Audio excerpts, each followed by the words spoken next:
These things happened to me nearly 10 years ago.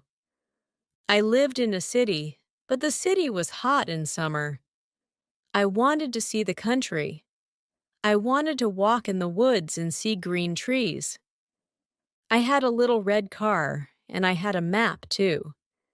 I drove all night out into the country. I was happy in my car. We had a very good summer that year. The country was very pretty in the early morning. The sun was hot and the sky was blue. I heard the birds in the trees, and then my car stopped suddenly. What's wrong? I thought. Oh dear, I haven't got any petrol. Now I'll have to walk. I'll have to find a town and buy some petrol. But where am I? I looked at the map. I wasn't near a town. I was lost in the country. And then I saw the girl. She walked down the road with flowers in her hand. She wore a long dress, and her hair was long too. It was long and black, and it shone in the sun. She was very pretty. I wanted to speak to her, so I got out of the car. "Hello," I said. "I'm lost." "Where am I?" She looked afraid, so I spoke quietly. "I haven't got any petrol," I said.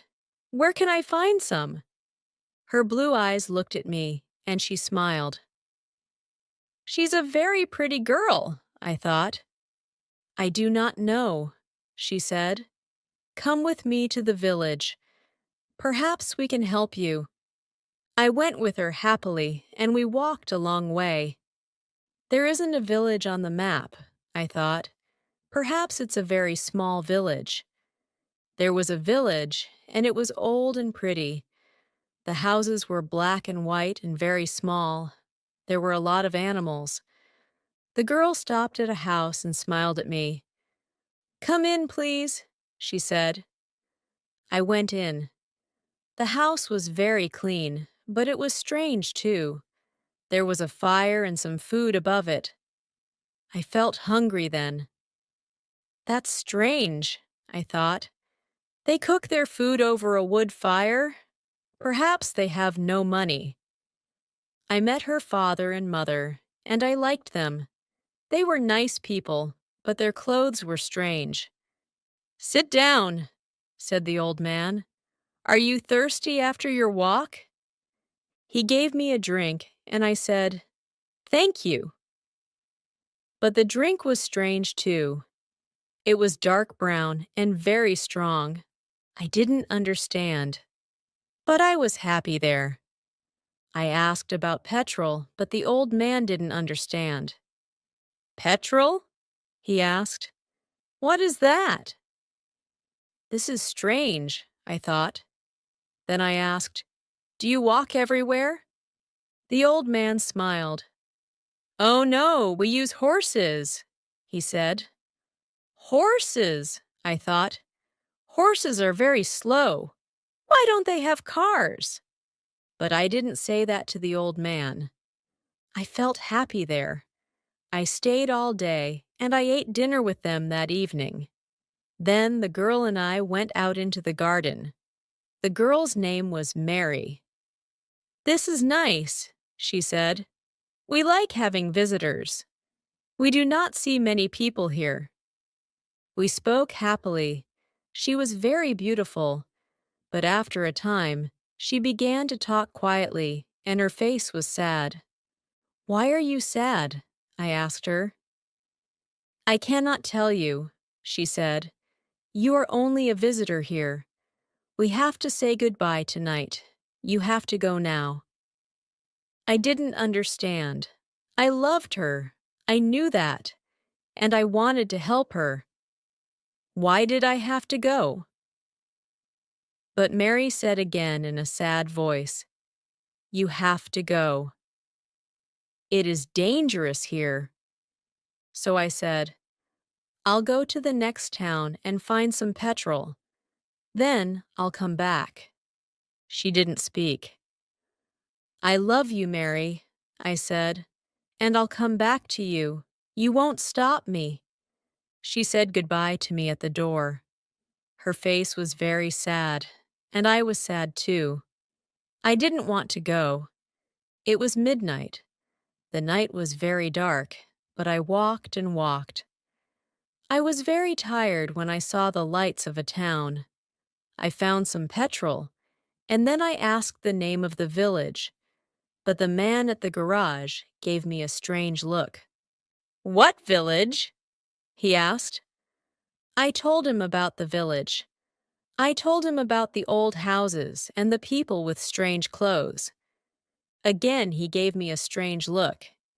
He thought, and then he said, "There was a village there, but it isn't there now. There are stories about it. Strange stories." "What do people say about it?" I asked. He didn't want to tell me, but then he said, "There was a big fire in the village. Everybody died. There aren't any people or houses there now." "How did it happen?" I asked. "And why?" "Oliver Cromwell killed them," he said. "He was angry with the villagers because they helped the king in the war." I couldn't speak. This isn't right, I thought. That war happened 350 years ago. Then I remembered the strange clothes, the long hair, the food over the fire, and the old houses. And I remembered, too, about the horses. "But I don't understand," I cried. "I saw the people in the village. I spoke to some people there." The man looked quickly at me, and then he spoke. "There's an interesting story about the village. For one day, every 10 years, it lives again. But only for one day. Then it goes away again for another 10 years. On that one day, you can find the village. But you have to leave before morning, or you will never leave." Can this be right? I thought. Perhaps it was. Mary said, "You have to go."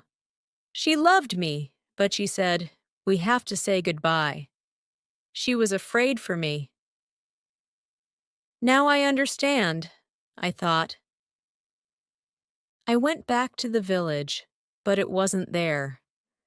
I looked again and again, but I couldn't find it. I saw only flowers and trees. I heard only the sound of the birds in the wind. I was very sad. I sat down on the ground and cried. I will never forget that day. I remember Mary, and I will always love her. Now I only have to wait 2 months. The village will conic back again. On the right day, I will go back.